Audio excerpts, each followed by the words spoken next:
Keluaran pasal 9 ayat 1-7. Tulah kelima, penyakit sampar pada ternak. Berfirmanlah Tuhan kepada Musa, "Pergilah menghadap Firaun dan berbicaralah kepadanya. Beginilah firman Tuhan, Allah orang Ibrani. Biarkanlah umatku pergi, supaya mereka beribadah kepadaku. Sebab jika engkau menolak membiarkan mereka pergi dan masih menahan mereka, maka ternakmu yang ada di padang, kuda, keledai, unta, lembu sapi, dan kambing domba akan kena tulah Tuhan, yakni kena penyakit sampar yang dahsyat.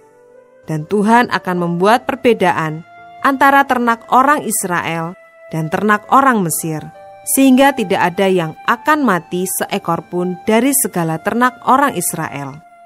Selanjutnya Tuhan menentukan waktunya, firman-Nya, "Besoklah Tuhan akan melakukan hal itu di negeri ini." Dan Tuhan melakukan hal itu keesokan harinya. Segala ternak orang Mesir itu mati, tetapi dari ternak orang Israel tidak ada seekor pun yang mati. Lalu Firaun menyuruh orang ke sana, dan sesungguhnya lah dari ternak orang Israel tidak ada seekor pun yang mati. Tetapi Firaun tetap berkeras hati dan tidak mau membiarkan bangsa itu pergi.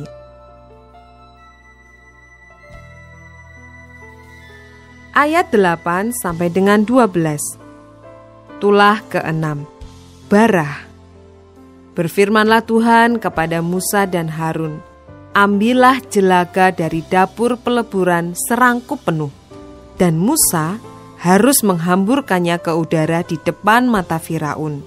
Maka jelaga itu akan menjadi debu meliputi seluruh tanah Mesir, dan akan menjadikan barah yang memecah sebagai gelembung pada manusia dan binatang di seluruh tanah Mesir. Lalu mereka mengambil jelaga dari dapur peleburan dan berdiri di depan Firaun. Kemudian Musa menghamburkannya ke udara, maka terjadilah barah yang memecah sebagai gelembung pada manusia dan binatang. Sehingga ahli-ahli itu tidak dapat tetap berdiri di depan Musa karena barah-barah itu. Sebab ahli-ahli itu pun juga kena barah, sama seperti semua orang Mesir. Tetapi Tuhan mengeraskan hati Firaun, sehingga ia tidak mendengarkan mereka, seperti yang telah difirmankan Tuhan kepada Musa.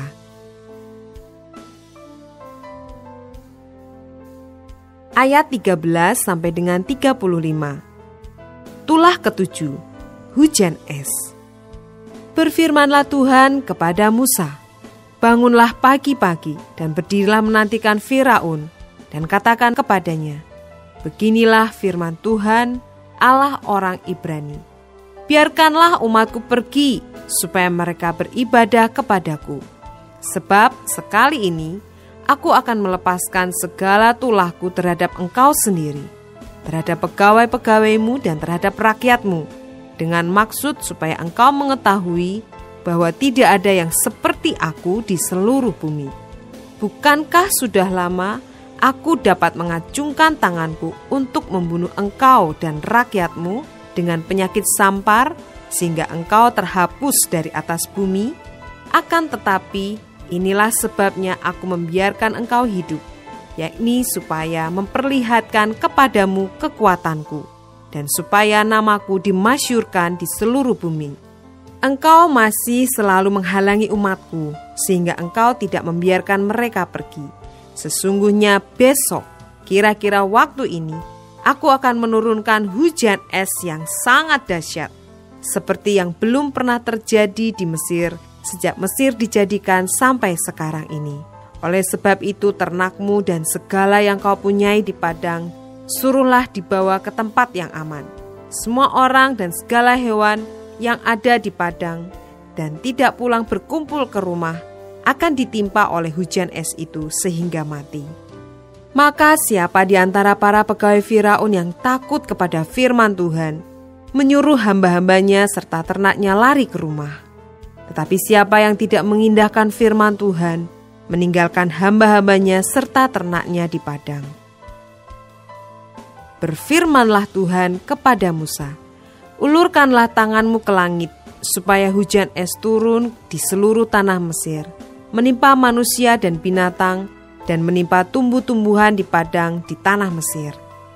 Lalu Musa mengulurkan tongkatnya ke langit, maka Tuhan mengadakan guruh dan hujan es, dan api pun menyambar ke bumi, dan Tuhan menurunkan hujan es meliputi tanah Mesir. Dan turunlah hujan es beserta api yang berkilat-kilat di tengah-tengah hujan es itu, terlalu dahsyat, seperti yang belum pernah terjadi di seluruh negeri orang Mesir sejak mereka menjadi suatu bangsa. Hujan es itu menimpa binasa segala sesuatu yang ada di padang, di seluruh tanah Mesir, dari manusia sampai binatang. Juga segala tumbuh-tumbuhan di padang ditimpa binasa oleh hujan itu, dan segala pohon di padang ditumbangkannya. Hanya di tanah Goshen, tempat kediaman orang Israel, tidak ada turun hujan es. Lalu Firaun menyuruh memanggil Musa dan Harun, serta berkata kepada mereka, "Aku telah berdosa sekali ini. Tuhan itu yang benar, tetapi aku dan rakyatkulah yang bersalah. Berdoalah kepada Tuhan, guru yang sangat dahsyat, dan hujan es itu sudah cukup. Maka aku akan membiarkan kamu pergi. Tidak usah kamu tinggal lebih lama lagi." Dan berkatalah Musa kepadanya, "Sekeluar aku dari kota ini, aku akan mengembangkan tanganku kepada Tuhan. Guruh akan berhenti dan hujan es tidak akan turun lagi, supaya engkau mengetahui bahwa bumi adalah milik Tuhan. Tetapi tentang engkau dan para pegawaimu, aku tahu bahwa kamu belum takut kepada Tuhan Allah. Tanaman rami dan jelai telah tertimpa binasa, sebab jelai itu sedang berbulir dan rami itu sedang berbunga. Tetapi gandum dan sekoi tidak tertimpa binasa, sebab belum lagi musimnya." Lalu keluarlah Musa dari kota itu meninggalkan Firaun. Dikembangkannyalah tangannya kepada Tuhan, maka berhentilah guruh dan hujan es, dan hujan tidak tercurah lagi ke bumi.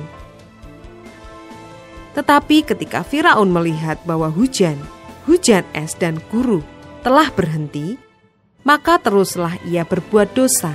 Ia tetap berkeras hati, baik ia maupun para pegawainya. Berkeraslah hati Firaun, sehingga ia tidak membiarkan orang Israel pergi, seperti yang telah difirmankan Tuhan dengan perantaraan Musa.